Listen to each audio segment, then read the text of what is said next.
वैष्णवी हगवणे हिची हुंड्यासाठी ज्या पद्धतीने हत्या झाली त्यामुळे त्या हत्येने संपूर्ण महाराष्ट्र हादरला आणि हळहळला सुद्धा।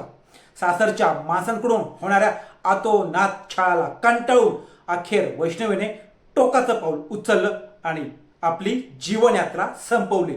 पण या सगळ्या प्रकरणात वाईट वाटतं ते म्हणजे तिच्या अवघ्या 9 महिन्यांच्या बाळाचं। आणि आता या बाळासंदर्भात वैष्णवीच्या आई वडिलांनी एक मोठा आणि ठाम निर्णय घेतलेला आहे। त्या चिमुकल्या लेकराच्या संगोपनाची सगळी जबाबदारी त्यांनी स्वतःच्या खांद्यावर घेतलेली आहे।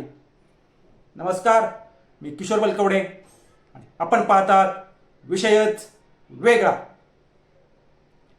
वैष्णवीची आई स्वाती कसपटे यांनी याबाबत माध्यमांशी बोलताना त्यांच्या डोळ्यातील अश्रूंना अखेर वाट मोकळी केली आणि त्या म्हणाल्या की आता हीच आमची वैष्णवी आहे। त्यांनी हे पण सांगितलं की बाळ त्यांच्याकडे आलं तेव्हा त्या बाळाचं वजन खूप कमी झालं होतं आणि वैष्णवी गरोदर असताना तिच्या पतीने तिच्या चारित्र्यावर संशय घेतला होता। एवढंच नाही तर बाळाला नाकारलं सुद्धा होतं। हे बाळ माझं नाही असं त्यानं सांगत त्या कवळ्या जीवाला स्वीकारण्यास, आपलं म्हणण्यास नकार दिला होता। त्यानंतर या बाळाची काळजी नीट घेतली गेली नव्हती आणि या सगळ्या प्रकरणाच्या दरम्यान बाळाची तब्येत ढासळली, वजन सुद्धा घटलं होतं। त्यामुळे वैष्णवीच्या आईवडिलांनी आता पुढाकार घेत बाळाला आपल्या ताब्यात घेतलेला आहे।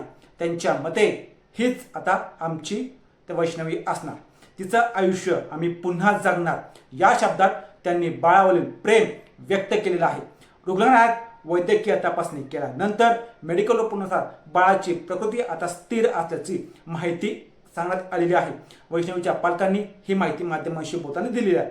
बाळासाठी कुठलाही कसलाही प्रेमाचा आणि काळजीचा अभाव कधी होऊ दिला जाणार नाही अशी ग्वाही सुद्धा वैष्णवीच्या आईवडिलांनी दिलेली आहे। वैष्णवीच्या मृत्यूला 10 दिवस उलटले आहेत। तिचा दशक्रियाविधी काल पार पडला होता।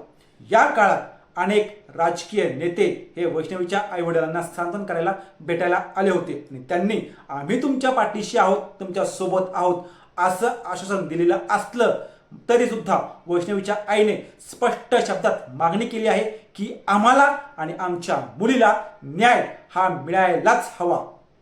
असेच रोजच्या रोज नवनवीन व्हिडिओ पाहण्यासाठी आमच्या चॅनलला सबस्क्राईब करून व्हिडिओला लाईक करायला विसरू नका।